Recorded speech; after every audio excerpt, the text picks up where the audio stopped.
Hello, नमस्ते। राहत बिताई हमने नीमा होम स्टे में। जब हम घुसे तो हमें लगा ये स्ट्रक्चर तो पूजा करने के लिए है और हमने चप्पल उतारी नहीं। उन्होंने कहा ये देखिए ये जो बेड्स लगे हुए हैं ना, ये जैसे ही हमारे यहाँ ज्यादा गेस्ट और मोटरसाइकिलिस्ट आते हैं हम उनको ये जगह दे देते हैं और वो कैसे भी यहीं पर पड़ जाते हैं। दीदी ने वहाँ हमें गर्मा गर्म घर में उगाया हुआ साग और दाल के साथ बहुत ही प्यार से डिनर कराया और मॉर्निंग में आलू के पराठों का ब्रेकफास्ट करके हम उनके घर के पीछे गए जहाँ उन्होंने मटर, पालक, मेथी की खेती कर रखी थी। वहाँ पीछे से ग्यू मोनेस्ट्री साफ नजर आ रही थी और ऊपर पहाड़ पर सेना के बंकर्स भी दिखाई दे रहे थे।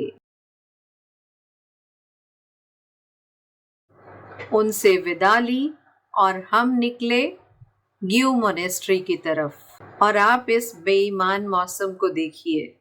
आज मौसम बड़ा बेईमान है, बड़ा बेईमान है आज मौसम। हम चल पड़े ग्यू मोनेस्ट्री और इंडियन मम्मी देखने। बहुत छोटी, कंस्ट्रक्शन अभी चल रही है। बहुत कम लोग आते हैं यहाँ पर क्योंकि सड़कें अभी पूरी तरह से बनी हुई नहीं हैं और यहाँ ऊपर से पूरा गांव दिखता है। यहाँ मोनेस्ट्री की देखरेख महिला शक्ति करती है। ये सुबह 6 बजे खुल जाती है और यहाँ ये है शांति स्तूपा। ये आपको हर जगह मिलेंगे। ये रंगों से भरपूर आर्किटेक्चर देखिए और ये सारे जो फ्लैग्स हैं ना, इन पर प्रार्थनाएं लिखी होती हैं बुरी नजर से बचाने के लिए। यहाँ पर फोटोग्राफ्स खींचना और खिंचवाना अलाउड है। यहाँ अभी भी कंस्ट्रक्शन चल रही है।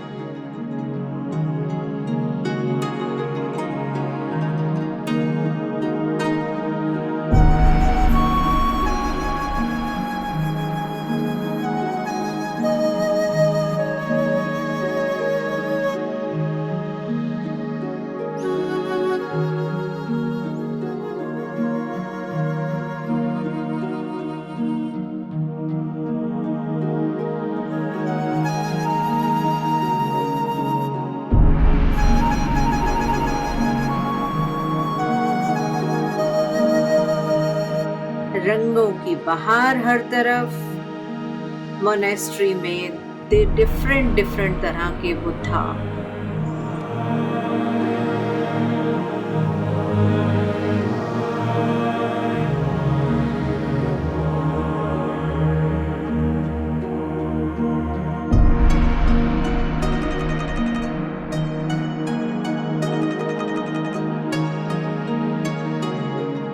अब यहाँ की सबसे इम्पोर्टेंट और विचित्र the Indian mummy, Buddhist monk संघा तेंजिन की द इंडियन मम्मी, जो कि 1975 के अर्थक्वेक के बाद मिली थी। 6 स्तूपा उस अर्थक्वेक में डिस्ट्रॉय हो गए थे।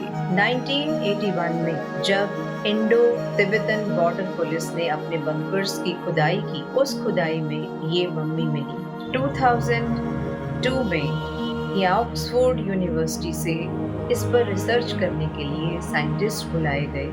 उन्होंने कहा कि 1430 ईस्वी से ये मम्मी इसी तपस्या के आसन में है और इनके शरीर को सेफ रखने के लिए किसी भी रसायन को इस्तेमाल नहीं किया गया है। ऐसा कहा जाता है कि इन्होंने अपना मम्मीफिकेशन अपने जीवित रहते ही शुरू कर लिया था और इनकी मम्मी इजिप्ट की मम्मी से बिल्कुल डिफरेंट है। ये नेचुरल सेल्फ मम्मीफिकेशन प्रोसेस सोकोशिन बुत्सु का रिजल्ट है। इसमें फैट्स और फ्लूइड्स सूख जाते हैं। इस प्रोसेस में लगभग 10 साल लग जाते हैं और मॉन्क्स पॉइजनस हर्ब्स, नट्स और फ्रूट्स लेते हैं। मेडिटेटिंग पोस्चर में बैठे हुए उनके शरीर का सारा पानी सूख जाता है।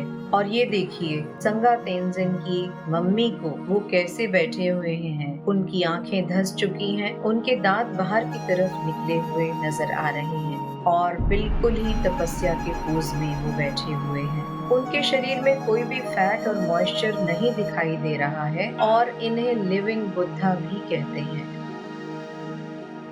इस बड़े पहाड़ के पीछे के पहाड़ को अगर आप पार कर लेंगे तो आप चाइना पहुंच जाएंगे।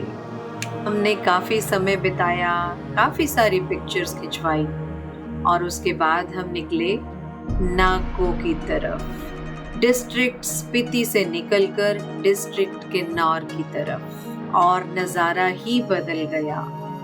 तो मोनेस्ट्री से नाको का रास्ता लगभग 117 किलोमीटर। प्रधानमंत्री सड़क योजना के अंतर्गत बनी खूबसूरत सड़कों के ऊपर हम चल निकले और बढ़ी जा रहे थे। और गाना भी याद आता है, मुझे तो वाकई गाना बहुत याद आता है। सुना दूं क्या? कितना हंसी है मौसम, कितना हंसी सफर है, साथी है खूबसूरत, ये मौसम को भी खबर है।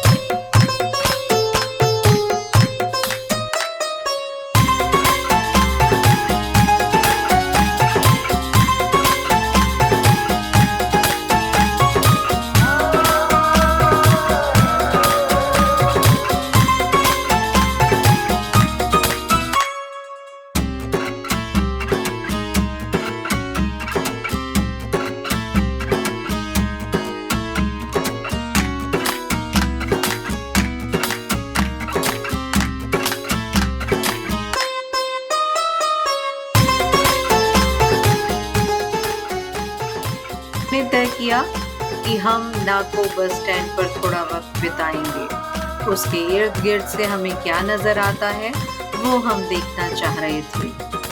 और हम नीचे की तरफ बढ़े और वहां से हमने देखा पूरी ग्रीनरी, एप्पल के बगीचे और खूबसूरत लियो विलेज, जो अगर हम सीधा नाको की तरफ चले गए होते तो हमें नजर नहीं आता।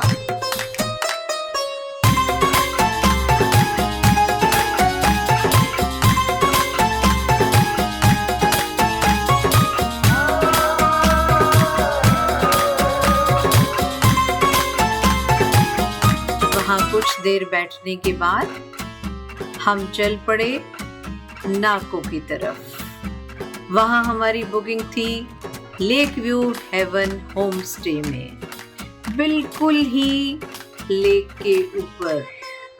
अभी पूरी तरह से बना नहीं था, लेकिन हमें जो रूम दिया गया वो बहुत ही अच्छा और साफ सुथरा था, बेसिक नीड्स के साथ, लेकिन साफ सुथरा था। अगले एपिसोड में हम यहाँ की आपको खूबसूरत झील और इसके इर्द गिर्द बसे शहर से परिचित कराएंगे। तब तक के लिए बाय।